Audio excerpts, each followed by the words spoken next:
ঠাকুরঘর গোছাতে গিয়ে আমি কিছু জিনিস পেয়েছিলাম অনেক দিন আগে, যেগুলো তোলা ছিল। তো আমি তো তোমাদের সাথে সেই ভিডিওটা শেয়ার করেছিলাম, কিন্তু তার মধ্যে কি কি ছিল সেগুলো কিন্তু তোমাদের সাথে শেয়ার করা হয়নি। তারপরে এগুলো আমি কোথায় রাখবো সেই জায়গাটাও পরিষ্কার করেছিলাম, সেই ভিডিওটাও কিন্তু তোমাদের সাথে শেয়ার করেছি।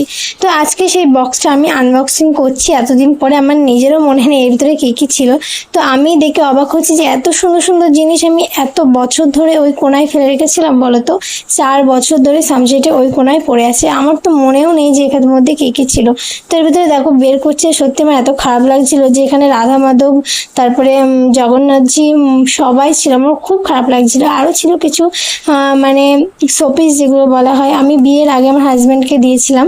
আর এগুলোর বয়স প্রায় 10 বছর হয়ে গেছে। এই যে আমার হাতে যেটা এখন রাখলাম, এটা আমার ফার্স্ট গিফট আমার হাজব্যান্ডকে দিয়েছিলাম। সে আমাকে প্রপোজ করার কিছুদিন পরে, আর সে যখন আমাকে প্রপোজ করেছিল তার কিছুদিন পর থেকেই কিন্তু ভালোবাসার মাস শুরু হয়ে গেছিলো, মানে ফেব্রুয়ারি মাস।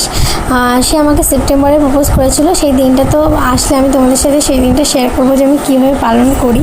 তো সেই কিছু কিছু গিফট ছিল যেগুলো আমি ওকে দিয়েছিলাম। তো তোমাদের সাথে একটা মজার কথা শেয়ার করি। আমি না ওকে প্রায় গিফট দিতাম, যেরকম রোজ ডেতে, চকলেট ডেতে, ভ্যালেন্টাইন্স ডেতে, যে ডেগুলো থাকে, তারপরে ওর বার্থডেতে, কিন্তু ও আমাকে কখনো গিফট দিত না। তো আমি ওকে একদিন জিজ্ঞেস করছি, মানে আমাদের বিয়ের কিছুদিন আগে, যে আমি তোমাকে এত গিফট করি, তুমি আমাকে কিছু করো না তো? তুমি, হ্যাঁ, সে আমাকে প্রচুর খাবারের জিনিস, চকলেট দিত, তারপরে কিছু পয়সা আমাকে দিত, কিন্তু কখনো শোপিস দিত না। তো সে কিন্তু খুব একটা মজার কথা আমাকে বলেছিল যে দেখো, তুমি যে গিফটগুলো দিচ্ছ সেগুলো কিন্তু এখানেই থেকে যাবে, আর তোমারই হয়ে থাকবে, কিন্তু আমি তোমাকে যেটা দেবো সেটা কিন্তু আমার বাবার বাড়িতেই থেকে যাবে। তো আমি বললাম সত্যিই। যাই হোক, সেটা অন্য একটা টপিকের কথা, সেসব নিয়ে আর ভাবি না।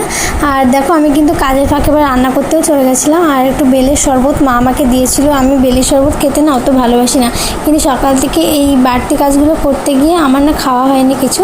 তার জন্য মা করেছিল, খিদেও পেয়েছিল, তাই ওই নাক মুখ সিটকাতে খেয়ে নিলাম। খেতে তো হবে, না খেলে কাজ করবো কী করে। তারপরে এগুলো দেখেছো পরিষ্কার করে একদম চকচক করছে নতুনের মতো। তাই যে জায়গাটা পরিষ্কার করেছিলাম সেই জায়গাগুলো রেখে দিলাম সব কিছু। আর আমার উপরে যে শোপিসটা এখন রাখছি, ওটা একটা ঘড়ি মনে হয়, ওরকমই কিছু। তো ওটা আমার বৌভাতে পাওনা হয়েছিল, ওর বন্ধুরা গিফট করেছিল, তা আজ থেকে ধরো 9 বছর আগে। তো যাই হোক, একটা জিনিস রাখতে গিয়ে মানে কতগুলো জিনিসে হাত দিতে হলো। আর আমার শোকেসের লুকটাও একটু চেঞ্জ হয়ে গেল। তো একরকম দেখা অভ্যেস ছিল, হঠাৎ করে আর একরকম হয়ে গেছে। তো কেমন কেমন লাগছে, যেন মনে হচ্ছে ভালো লাগছে না, ভালো লাগছে না। তো তোমরাই জানিও কেমন লাগছে। আর এই যে জায়গাটা ফাঁকা করেছিলাম সেখানে এগুলো রেখে দিয়েছি।